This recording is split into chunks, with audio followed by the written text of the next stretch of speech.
Hello students, আমরা আগের ভিডিওতে তড়িৎ শক্তি ও ক্ষমতা অধ্যায়ের কিছু বেসিক জিনিসগুলো আলোচনা করেছি। তার মধ্যে বেশিরভাগই তোমাদের ক্লাস 10-এ ছিল। আমরা এখন একটা নতুন জিনিস আলোচনা করব যেটা ক্লাস 10-এ ছিল না, যে তড়িৎ বর্তনীতে ব্যয়িত ক্ষমতার রাশিমালা। তোমরা চোখের সামনে একটা বর্তনী দেখতে পাচ্ছ, যেখানে একটা রোধক রয়েছে যার রোধের মান রয়েছে ক্যাপিটাল আর, একটা সেল কিংবা ইলেকট্রিক সেল কিংবা তড়িৎ কোষ রয়েছে যার তড়িৎচালক বল হচ্ছে ক্যাপিটাল ই এবং অভ্যন্তরীণ রোধ হচ্ছে আর। তো আমরা ফার্স্ট চ্যাপ্টার থেকেই বারবার পড়েছি, কোষের সমবায় যখন পড়েছিলাম, যে বর্তনী তাহলে প্রবাহ মাত্রা হবে তড়িৎচালক বল বাই মোট রোধ। It means I equals to E by capital R plus R. বর্তনীতে কত ক্ষমতা ব্যয় হবে না সেটা আমরা জানি, ফর্মুলা আই স্কোয়ার আর। তো এই ক্ষেত্রে আর মানে আর প্লাস আর, সেটাও বসিয়ে দিলাম। এবারে আমাদের উদ্দেশ্য হচ্ছে বহির্বর্তনীতে সর্বোচ্চ কত ক্ষমতা আমরা পেতে পারি। তাহলে আমরা বুঝতেই পারছি বহির্বর্তনীর একটা অংশ থাকবে যেটা অভ্যন্তরীণ রোধ থেকে জন্ম নিচ্ছে, মানে আই স্কোয়ার আর। সেটা কিন্তু খরচ হয়ে যাচ্ছে অভ্যন্তরীণ রোধের জন্য, এটাকে কোনোভাবে কোনো কাজে লাগানো যাচ্ছে না। ক্ষমতা যেটা বাকি অংশ থাকবে সেটা বহির্বর্তনীতে ব্যয় হবে। তার থেকে যে ক্ষমতা পাওয়া যাচ্ছে বহির্বর্তনীতে, যে যন্ত্রযন্ত্র, ধরো ফ্যান, ফ্রিজ, এসি যা আছে, সেগুলো আমরা সেখান থেকে বিভিন্ন বৈদ্যুতিক যন্ত্রগুলো চালাতে পারি। এবার প্রশ্ন হচ্ছে, আমরা তো পি এর এক্সপ্রেশনটা লিখেও দিলাম এরকম, E square R by R plus R এর হোল স্কোয়ার। কতটা সর্বোচ্চ ক্ষমতা পাওয়া যাবে? না, দুভাবে করা যায়। একটা হচ্ছে ক্যালকুলাস ছাড়া, একটা ক্যালকুলাস বিহীন। বইতে ক্যালকুলাস সাহায্য নিয়েছে, ওটাই ভালো। তো ক্যালকুলাস ছাড়া যদি করতে হয় তাহলে কি করতে হবে, যেটা তোমরা হটসে দেখতে পাবে, এখানে আর প্লাস আর এর হোল স্কোয়ারটাকে ভাঙতে হবে। ভেঙে যেহেতু পি কে সর্বোচ্চ করার কথা রয়েছে, তাহলে হরের মানটাকে ন্যূনতম করতে হবে। ওই ঝামেলায় না গিয়ে সবচেয়ে সহজ হচ্ছে আমরা কলনবিদ্যার সাহায্য নেব, কারণ এখানে স্মল আর তো ধ্রুবক, ক্যাপিটাল আর আমি বর্তনীতে পরিবর্তন করতে পারি। তাহলে আমরা যদি অবকলনের সাহায্য নিই, তোমাদের ক্লাস 12-এ ম্যাথামেটিক্সে স্পেশালি কলনবিদ্যার প্রয়োগে সেখানে চরম মান এবং অবম মান, মানে ম্যাক্সিমাম মিনিমাম বলে একটা চ্যাপ্টার রয়েছে। আর তোমরা 11-এ কিছু প্রয়োগ করেছো, যে ম্যাক্সিমাম মিনিমাম যে শর্ত ছিল ওয়াই ইকুয়ালস টু যদি এফ এক্স হয় তাহলে ডিওয়াই বাই ডিএক্স আমরা শূন্য করতাম, সেখান থেকে এক্স এর মান বের করতাম, মানে চলরাশি বের করতাম, সেই চলরাশির মান বের করতাম, সেই মানটা d two y by d x স্কোয়ারে বসাতাম। যদি নেগেটিভ আসতো তাহলে এক্স এর সেই মানের জন্য ম্যাক্সিমাম, যদি পজিটিভ আসতো তাহলে এক্স এর সেই মানের জন্য মিনিমাম। যেহেতু আমরা সর্বোচ্চ বের করছি, আমাদের সেকেন্ড অর্ডার ডেরিভেটিভ করার কোনো প্রয়োজনীয়তা থাকবে না, আমরা সরাসরি করতে পারি। তাহলে এখানে চলরাশি বলতে আর, আর ওয়াই বলতে এখানে পি, তাহলে ডিপি বাই ডিআর করবে। অবকলন যা নিয়ম সেই নিয়মেই করো, কোনো নতুন নয়। করার পর একটা শর্ত পাওয়া যাবে, capital R equals to small R. তার মানে বহির্বর্তনীতে যে তুল্যরোধ হবে সেটা যদি কোনোভাবে আমরা ব্যাটারির অভ্যন্তরীণ রোধ তার সঙ্গে যদি সমান করে দিই, তাহলে কিন্তু সর্বোচ্চ ক্ষমতা পাওয়া যাবে। এটা পরীক্ষাতে বেশ ইম্পর্টেন্ট প্রশ্ন, 2 নম্বরে আসতে পারে প্রুফটা। এখান থেকে যে ক্যাপিটাল আর এর যে মান পেলে স্মল আর, সেটা এখানে বসিয়ে দিতে হবে। বসানোর পর সেটাকে দিয়ে প্লট করতে হবে। তাহলে R equals to capital R equals to small R হলেই ক্ষমতা ম্যাক্সিমাম হয়। সেটা ডায়াগ্রামেও দেখো, প্লটিংয়েও বোঝা যাচ্ছে। Small r equals to capital R যখনই হয়েছে তখনই পি হয়েছে ম্যাক্সিমাম, পি ফর পাওয়ার। আর আর মিনস এক্সটার্নাল রেজিস্ট্যান্স। তাহলে এই যে প্রমাণটা আমরা করলাম, এটা এই চ্যাপ্টারে প্রথম সবচেয়ে বেশি ইম্পর্টেন্ট জিনিসের মধ্যে পড়ছে। এখানে কিছু অঙ্ক রয়েছে, তোমরা স্পেশালি এই যে 1, 2, 3, 4 রয়েছে, এই 2, 3, 4 মোটামুটি ইম্পর্টেন্ট অঙ্ক।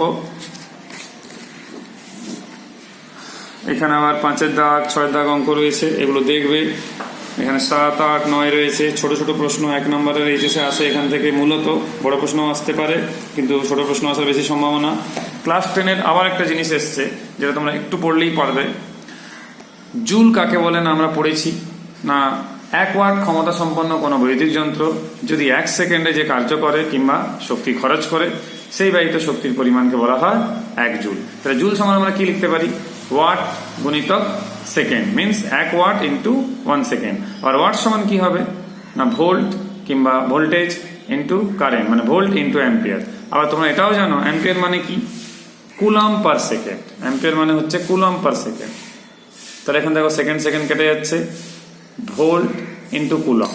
এই প্রমাণটা কিন্তু আমরা আগেই করে ফেলেছি। কি করে না, তোমাদের মনে করাচ্ছি আমি, যখন আমরা চ্যাপ্টারটা শুরু করেছিলাম এইখানে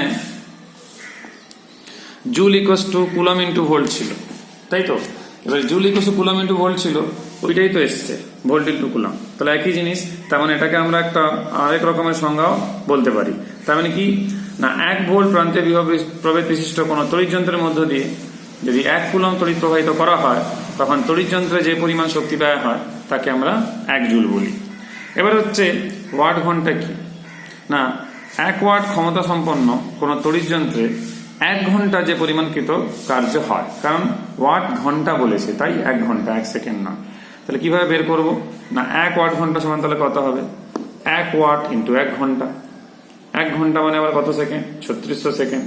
তাহলে 3600 ওয়াট ইন্টু সেকেন্ড, তার মানে 3600 জুল। তার মানে 1 ওয়াট ঘন্টা সমান হচ্ছে 3600 জুল। কেন না, ওয়াট ঘন্টা তাকে আমরা ভেঙে এভাবে লিখতে পারি ভোল্ট ইন্টু অ্যাম্পিয়ার ইন্টু ঘন্টা। তাহলে 1 ভোল্ট বিভব পার্থক্যের মধ্য দিয়ে 1 ঘন্টা ধরে যদি কোনো যন্ত্র চলে, তাতে যদি 1 অ্যাম্পিয়ার তড়িৎ প্রবাহিত হয়, যে পরিমাণ শক্তি ব্যয় হবে সেটাই কিন্তু হচ্ছে ওয়াট ঘন্টা। এবারে কিলোওয়াট ঘন্টা, যেটা তোমরা বিওটি একক পড়ার সময় ক্লাস 10-এ পড়েছিলে, তাহলে শুধুমাত্র ওয়াট থেকে কিলোওয়াট ট্রান্সফার করে নাও। 1 কিলোওয়াট ক্ষমতা বিশিষ্ট কোনো তড়িৎ যন্ত্র যদি 1 ঘন্টা কৃতকার্য করে কিংবা 1 ঘন্টা যদি চলে, তাহলে যে পরিমাণ শক্তি সে খরচ করে তাকেই আমরা বলছি 1 কিলোওয়াট কিংবা 1 বিওটি একক। এইটাই হচ্ছে তড়িৎ শক্তির বড় একক। এর ব্যবহারের জন্যই বিদ্যুৎ সরবরাহ করা হয়, তার একক এই এককে মাপা হয়। আমাদের যে কারেন্টের বিলগুলো আসে তাতে যে বলা থাকে 200 ইউনিট 300 ইউনিট, এই ইউনিটটাই হচ্ছে এক একটা বিওটি একক। তাহলে একটা বিওটি এককে কিভাবে লিখবো আমরা, 1 বিওটি একক সমান 1 কিলোওয়াট ইন্টু ঘন্টা। তাহলে কিলোওয়াট কত, 1000, ওই জন্য 1000 দিয়ে গুণ থাকলো। ঘন্টা আছে, ঘন্টা মানে 3600, তাহলে 1000 আবার 3600, তাহলে 3.6 into 10⁶ watt second. Watt second মানেই হচ্ছে আবার জুল। তার মানে 1 কিলোওয়াট ঘন্টাকে যদি আমরা ওয়াট ঘন্টায় ট্রান্সফার করি, তাহলে নিচে একটা 1000 দিয়ে ভাগ করতে হবে। তাহলে এইভাবে আমরা বের করতে পারি। যেরকম ধরো এখানে একটা উদাহরণ রয়েছে, 100 ওয়াট ক্ষমতা সম্পন্ন কোনো বৈদ্যুতিক বাতি 20 ঘন্টা চলে। তাহলে কত ঘন্টা চলে, 20 ঘন্টা। তাহলে 20 দিয়ে গুণ হবে 20, ক্ষমতা কত 100, গুণ করলাম, কত কিলোওয়াট ঘন্টা হবে না 1000 দিয়ে ভাগ করতে হবে, যেহেতু ওয়াট ঘন্টাতে ছিল। তাহলে 2, তাহলে 2 ইউনিট। তো এইভাবে ক্যালকুলেশন বের করা হয়। তোমাদের শর্ট প্রশ্নতে এগুলো লাগে, এখানে গাণিতিক উদাহরণগুলো রয়েছে, করে দেওয়া রয়েছে বইতে, তোমরা এগুলো দেখলেই বুঝতে পারবে। আর ক্লাস 10-এও তোমাদের এমনিও পড়া ছিল। তাহলে এখানে মোটামুটি তোমাদের উদাহরণ 7টা রয়েছে, তো এগুলো ভালো করে দেখবে। আমরা এখন আবার একটা পুরোনো জিনিস পড়বো, যেটা ক্লাস 10-এ ছিল। তোমাদের অনেকগুলো জিনিস এখানে, মেজরিটি জিনিসই রয়েছে ক্লাস 10-এ, ওই জন্য পড়তে অনেকটাই সুবিধা হবে তোমাদের। আমরা ইলেকট্রিক্যাল ফিউজ কিংবা বৈদ্যুতিক ফিউজ সম্বন্ধে ক্লাস 10-এ পড়েছিলাম।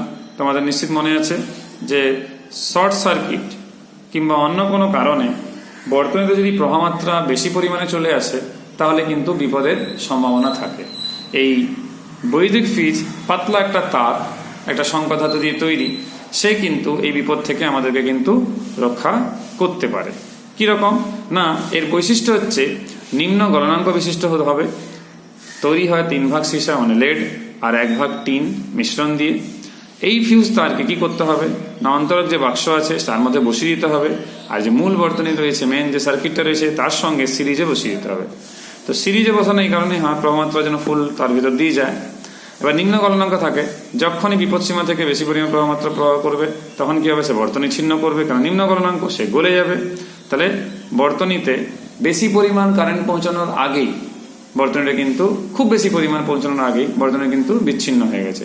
বিচ্ছিন্ন হয়ে যাওয়ার জন্য তারটি গলে গেছে, তারটি গলে যাওয়ার জন্য বর্তনীটা অ্যাজ ইফ কেটে গেছে। তার মানে কি, বাকি যে বাড়িতে যে যন্ত্রপাতিগুলো রয়েছে তার কিন্তু ক্ষতি হওয়ার সম্ভাবনা থাকলো না। এটা হচ্ছে ব্যাপার। নেক্সট হচ্ছে এই সার্কিট ব্রেকার। ঘরে আমরা এমসিবি দেখি, যাকে বলা হয় মিনিয়েচার সার্কিট ব্রেকার, যেটা ফিউজ থেকে অনেক বেশি অ্যাডভান্স জিনিস। এটা সুবিধা হচ্ছে কিনা, এটা একটা অটোমেটিক সুইচের মতো, এই যে স্বয়ংক্রিয় সুইচ বলা হয়েছে এখানে। এ কি করছে না, ধরো শর্ট সার্কিট কিংবা কোনো কারণে ওভারলোড হয়ে গেছে, খুব ভারী মানে ওয়াটেজের কোনো যন্ত্রপাতিকে যুক্ত করে দেওয়া হয়েছে, ওভারলোড হয়ে গেছে। তাহলে তড়িৎ বর্তনী কি হবে না, সেখানে ওভারলোডের জন্য অতি প্রবাহ পৌঁছে গেছে, তখন খুব বেশি পরিমাণে কারেন্ট ঢুকে গেছে। তাহলে বর্তনী কি হবে না, তাকে নষ্ট হয়ে যেতে পারে, যন্ত্রপাতি নষ্ট হয়ে যেতে পারে, ঘরে কিংবা অফিসে আগুন লেগে যেতে পারে শর্ট সার্কিট জনিত। ওই জন্য কি করা হয় না, এমসিবি নিজের থেকেই সার্কিটটাকে ব্রেক করে দেয়। তাহলে ব্রেক করে দেয় কিভাবে না, সুইচ অন ছিল সুইচ অফ করে দেয়। যেমন ফিউজে কি হয়, তারটা গলে গেল, আমাকে এবার নতুন তার লাগাতে হবে, তার আগে কিন্তু it will not be operational.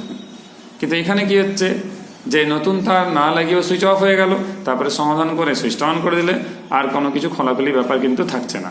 তার মানে কি, ত্রুটিপূর্ণ তড়িৎ যন্ত্রের জন্য যে বর্তনীটা ছিন্ন হয়েছে সেটি মেরামত করা বা বর্তনী থেকে সরিয়ে দেওয়ার পর ওই ছেদকের কিংবা সার্কিট ব্রেকারের সুইচটা অন করলেই তড়িৎ যে বর্তনীর মধ্য দিয়ে যে কারেন্ট যাচ্ছিল সেটা কিন্তু অ্যাজ ইট ইজ আগের মতোই যেতে পারবে। তো এটা হচ্ছে পজিটিভ ব্যাপার।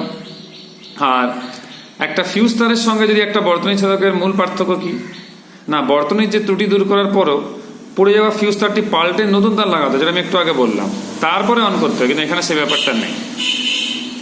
নিম্ন ভোল্টেজে 0 থেকে 1000 ভোল্ট যেরকম বলেছে, এরকম ছেদক যেটা রয়েছে, যেটাকে আমরা বলি মিনিয়েচার সার্কিট ব্রেকার কিংবা মেকানিক্যাল সার্কিট ব্রেকার, সেগুলো ব্যবহার করা, যেটা এখন বাড়িতে প্রায় সব জায়গাতেই ব্যবহার রয়েছে, কারণ ফিউজ তার এখন ব্যবহার প্রায় উঠে গেছে। আর তড়িৎ উৎপাদন কেন্দ্রে যেখানে দূরে দূরে অবধি পাঠানো হয় খুব হাই ভোল্টেজ, যেরকম 11,000 ভোল্টেজ কিংবা তারও বেশি, তো সেখানে কি হয়, বর্তনী ছেদক হিসাবে আমরা কি ইউজ করি না, সুইচ গিয়ার ইউজ করা হয়। সুইচ গিয়ার মানে কিছুই নয়, এখানে অনেকগুলো ফিউজ আর সার্কিট ব্রেকার একসাথে কাজ করে, যাতে করে বর্তনীটা ঠিকঠাকভাবে কাজ করে আর কোনো কারণে কোনো সমস্যা কিংবা ত্রুটি এলে তাকে অফ করে আমরা সারিয়ে আবার অন করে দিলে সুন্দর আমার সাপ্লাইটা বজায় থাকবে। তো এইভাবে কাজটা কিন্তু করা হয়ে থাকে।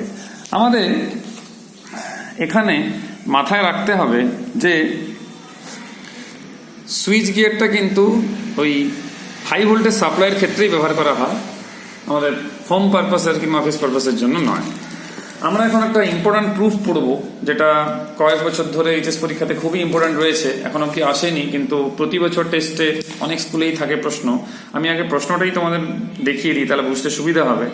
তোমরা এই পরিচ্ছেদ সংক্রান্ত প্রশ্নতে 12 দাগের প্রশ্নতে দেখবে বলা আছে একটা ফিউজ তারের ব্যাসার্ধ আর এবং এর মধ্য দিয়ে সর্বোচ্চ নিরাপদ প্রবাহমাত্রা ক্যাপিটাল আই হলে দেখাও I proportional to R to the power 3/2। তার মানে প্রবাহমাত্রা তারের ব্যাসার্ধে টু দি পাওয়ার 3/2 এর সঙ্গে সমানুপাতিক হবে। তো প্রশ্নে তোমাদেরকে ফিউজ তার না বলে এমনি কোনো তার কিংবা কোনো পরিবাহী বলতে পারে, প্রুফ কিন্তু একই। তো এই প্রুফটা আমরা এখন দেখব, খুবই সহজ প্রমাণটা। দেখো, আমরা সবাই জানি যে ফার্স্ট চ্যাপ্টার যেটা ছিল তড়িৎ প্রবাহ সূত্র, সেখানে R equals to rho L/A ছিল। এবারে তার যে কোনো পরিবাহী তার নিলে স্বাভাবিকভাবে তার প্রস্থচ্ছেদ হবে সার্কুলার, তো সার্কুলার হলেই বুঝতে পারছো এরিয়া কত হবে না πr² হবে, ওই জন্য πr² লেখা রয়েছে।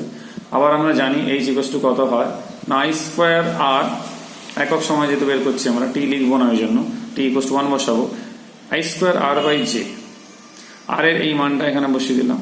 তাহলে এই তাপটা কিভাবে ব্যবহার হবে, দুভাবে হবে। একটা হচ্ছে কি তাপমাত্রা বাড়াবে, মানে তাপ উদ্ভব হবে। আরেকটা হচ্ছে কি না সেই তাপটা বাইরে মানে এনভায়রনমেন্টে পরিবেশে বিকিরণ হবে, মানে বিকীর্ণ হবে। এইভাবে একটা অবস্থা আসবে যখন উৎপন্ন তাপের পুরোটাই পরিবেশে কিন্তু বিকীর্ণ হবে। তখন কি আর তাপমাত্রা বাড়বে? ডেফিনেটলি বাড়বে না, তখন একটা সাম্য চলে আসবে। তাহলে এই তাপমাত্রা যদি ফিউজ তারের যে গলনাঙ্ক তার নিচে থাকে তাহলে কিন্তু অসুবিধা নেই, কারণ ফিউজ তার তখন গলে যাচ্ছে না। ফিউজ তার না গললে আমার তো ডেফিনেটলি যে প্রবাহটা রয়েছে সেটা অ্যাজ ইট ইজ থাকবে। কিন্তু ধরো আমাকে যে প্রমাণটা বলেছে সেটা তো I proportional to R to the power 3/2, তাহলে আমাকে কি করতে হবে, প্রথমে তার যে চারদিকের যে তল মানে বাইরের যে তল, সেই বক্রতলের ক্ষেত্রফল কত না পার্শ্বতলের ক্ষেত্রফল হচ্ছে 2πr। কেন না পরিবাহী তার মানে এটা চোঙের মতো দেখতে, চোঙের ক্ষেত্রে এটাই হয়, তোমরা পরিমিতিতে পড়েছো ক্লাস 10-এ। তাই প্রতি সেকেন্ড এককে যে ক্ষেত্রফল থেকে যে পরিমাণ তাপ উৎপন্ন হচ্ছে সেটা হচ্ছে স্মল h। তাহলে 1 সেকেন্ডে বাইরের তল যে রয়েছে তার থেকে কত পরিমাণ তাপ বিকিরণ হচ্ছে, ডেফিনেটলি ক্ষেত্রফল ইন্টু 1 সেকেন্ডে কত হতো, তাহলে 2πrl ইন্টু h। আর আমরা জানি এই যে প্রতি সেকেন্ডে তাপ উৎপন্ন হয়েছে পুরোটাই বিকীর্ণ হবে এক সময়, তাহলে h ইকুয়ালস টু h' লিখতে পারি। তাহলে I²ρl/J πr² equals to 2πrlh বসালাম। লক্ষ্য করে দেখো একদিকে I² আছে, বাকি দিকে যা রয়েছে স্মল আর বাদে বাকি সবগুলোই কিন্তু ধ্রুবক, কারণ 2π/J/h ρ এগুলো কিন্তু পরিবর্তন হবে না। তো এখান থেকে সহজে আমরা বলতে পারছি I² proportional to R3, অতএব I proportional to R to the power 3/2। তার মানে এখান থেকে বুঝতে পারছি দৈর্ঘ্যের উপর এই উৎপন্ন যে মানে যে পরিমাণ উৎপন্ন বলবো না, যে পরিমাণ প্রবাহমাত্রা সর্বোচ্চ যাচ্ছে সেটা কিন্তু দৈর্ঘ্যের উপরে নির্ভর করছে না কোনো পরিবাহী তারের ক্ষেত্রে কিংবা ফিউজ তারের ক্ষেত্রে। তাহলে তোমরা এই অবধি ভালো করে পড়বে। আমরা নেক্সট ভিডিওতে এই চ্যাপ্টারটা শেষ করব, যেখানে কিছু পুরনো জিনিস আবার আসবে, যেরকম ভোল্টেজ রেটিং, ওয়াট রেটিং, যেটা তোমরা ক্লাস 10-এও একটু পড়েছো, সেগুলো নিয়ে আমরা আলোচনা করব। Till then, by.